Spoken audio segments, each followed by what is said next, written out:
O Supremo Tribunal Federal começou a julgar se a contribuição assistencial aos sindicatos é válida. O caso está sendo analisado no plenário virtual da Corte desde o dia 14 e foi interrompido após o ministro Alexandre de Moraes pedir mais tempo para analisar o caso. A questão é, voltará a existir no Brasil um imposto sindical? E quais são os impactos para o agronegócio? A gente vai analisar esse tema com o Volney Tadeus Ferreira. Ele é advogado e sócio da Ferreira Rodrigues Sociedade de Advogados. Seja muito bem-vindo, Volney. Obrigado, Kelly. Prazer enorme estar contigo aqui e poder falar com a Jovem Pan e os ouvintes. Muito obrigado. Para a gente também é uma satisfação, especialmente para entender o que exatamente é essa contribuição assistencial que está sendo analisada pelo STF. Muito bem, olha, para que os ouvintes possam entender melhor, a contribuição assistencial é uma contribuição normalmente definida pelos sindicatos através de assembleias que estabelecem condições para as negociações coletivas que eles procedem. E nessas assembleias eles estabelecem fontes de custeio sindical, de financiamento sindical para suas atividades, especialmente para a proteção das negociações coletivas procedidas, né?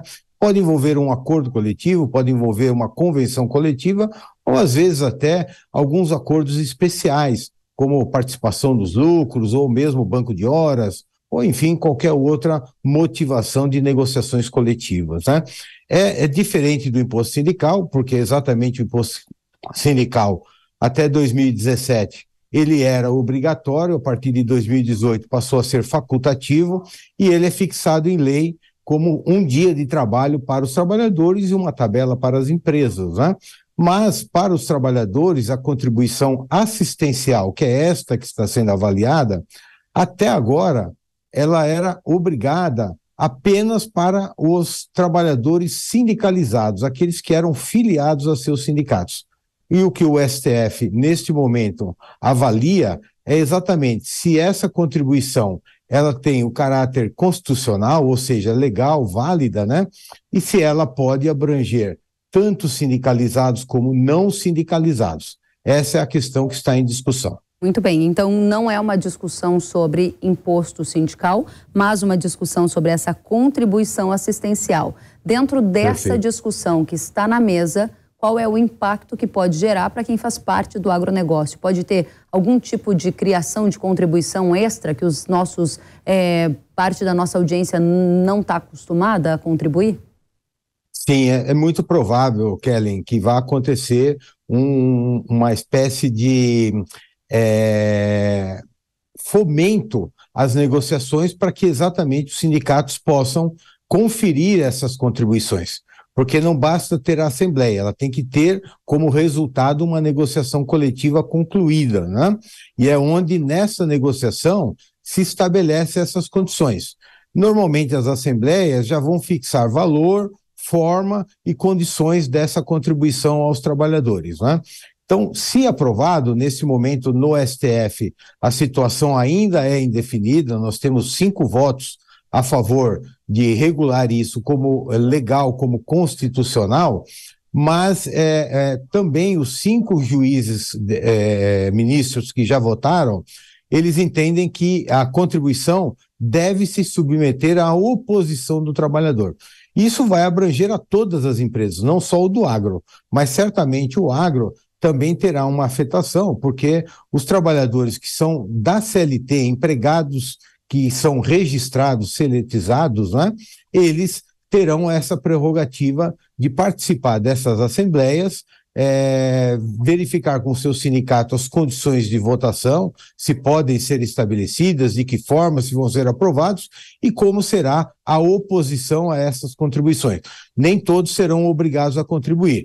O direito de oposição, ou seja, do trabalhador dizer eu não quero contribuir, estará assegurado se mantiver até esse momento o julgamento que vem sendo procedido no STF. Muito bem. Nesse momento, Volney, o que a gente precisa deixar claro aqui para a nossa audiência, eu gostaria da sua ajuda para isso, está ou não em discussão a volta do imposto sindical? E se a sua resposta for não, como você já deu pistas aqui, o que a gente pode inferir de aumento de carga tributária para quem faz parte da cadeia agro. Essas duas questões eu gostaria de contar com a sua ajuda para a gente esclarecer para a audiência. Perfeito, muito bem. De fato, não é um novo imposto sindical, até porque não poderia acumular com o imposto que já está previsto na lei e já está regulado como facultativo, né? Ele depende de uma autorização do trabalhador. Porém, certamente haverá um aumento de carga, mas para o trabalhador, não para as empresas. Né? Essa contribuição sindical para o financiamento dos sindicatos e suporte às negociações coletivas será uma carga a mais para o trabalhador. Nós temos notícias, por exemplo, de contribuições que chegam às vezes a 1, 2, 3% ao mês, e além do 13º. Então, o trabalhador poderá, sim, ser atingido e ter um aumento da sua carga tributária nesse sentido. Que é basicamente de quanto você deu aqui algumas estimativas do que pode acontecer, mas só para que a nossa audiência que contribui com os sindicatos e que está atenta a essa discussão possa imaginar o impacto que vai ter no orçamento doméstico, né? O senhor pode estimar isso para a gente? Então, veja só, às vezes os sindicatos estabelecem limites para esse desconto. Mas, em geral, não tem limites. E o percentual, ele tem variado de 1 a 3% em muitos casos aí. Então, é um percentual muito maior do que era o imposto sindical. Porque o imposto sindical girava em torno de 3% ao ano, não ao mês.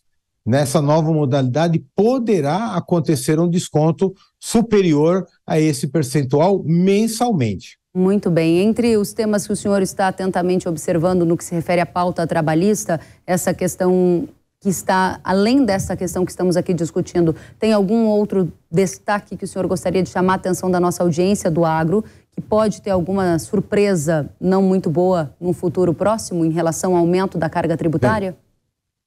Olha, o que preocupa são outros julgamentos e PLs, por exemplo, que tendem a modificar a legislação da terceirização neste momento.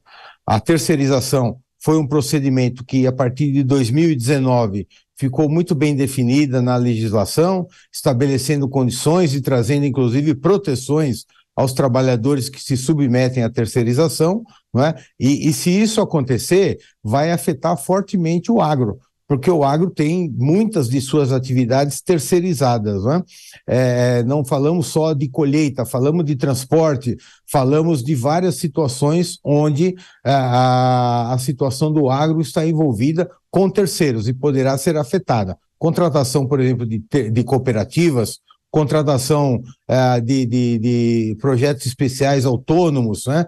Profissionais liberais que são contratados como engenheiros agrônomos, ou mesmo profissionais que se dedicam somente àquela safra, ou são conhecedores especialmente daquela safra que às vezes dura 4, 5 meses, dependendo da situação. Isso é bastante comum, né, doutor Volney? Para a gente encerrar, aí não estamos mais aqui para a nossa audiência que nos acompanha ficar bastante antenada, não estamos mais falando sobre a contribuição assistencial, nem sobre imposto sindical. O advogado Volney nos colocou a atenção na questão da terceirização, que pode sofrer algum tipo de mudança nessa regra, o que impactaria o setor agropecuário como um todo. Para a gente, agora sim, fechar, em qual momento nós estamos para que a sua preocupação seja acentuada em relação às mudanças da regra da terceirização, a ponto da gente saber se essa mudança pode acontecer num futuro próximo? Afinal de contas, a gente está começando uma colheita de café e há uma terceirização bastante comum nessa época para esses agricultores, ou não, isso é algo que o senhor vê para um futuro mais distante?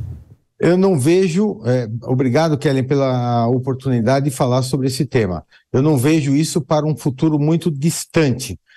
Nesse momento, nós tivemos recentemente designado para relator desse projeto de lei o senador Paulo Paim, que é um senador de luta aguerrida contra a terceirização. E isso preocupa bastante, porque, obviamente, ele deverá conduzir o seu relatório para a aprovação de medidas que são, de alguma forma, tendentes a diminuir o impacto da terceirização e a possibilidade de usá-la, né? E isso preocupa. Como ele está sendo designado agora, dependerá muito da velocidade com que ele irá impor as avaliações, que pode ser através de audiências públicas ou somente passar pelas comissões e depois submeter a plenário. Então, pode ser rápido, né? Pode ser algo que aconteça ainda no primeiro semestre. Esperamos que não, porque, obviamente, se mudar, vai afetar muitas empresas que estão já nesse momento se programando para uma nova safra, por exemplo. Agradeço demais, Volney Tadeu Ferreira, advogado e sócio de Ferreira Rodrigues, Sociedade de Advogados, pelos esclarecimentos sobre imposto sindical, contribuição assistencial e ainda sobre as eventuais mudanças que podem acontecer na lei ou na regra da terceirização. Volte sempre, você é muito bem-vindo. Muito obrigado, sempre à disposição de vocês, viu? Obrigada. Bom trabalho aí. Igualmente, até a próxima. Obrigado.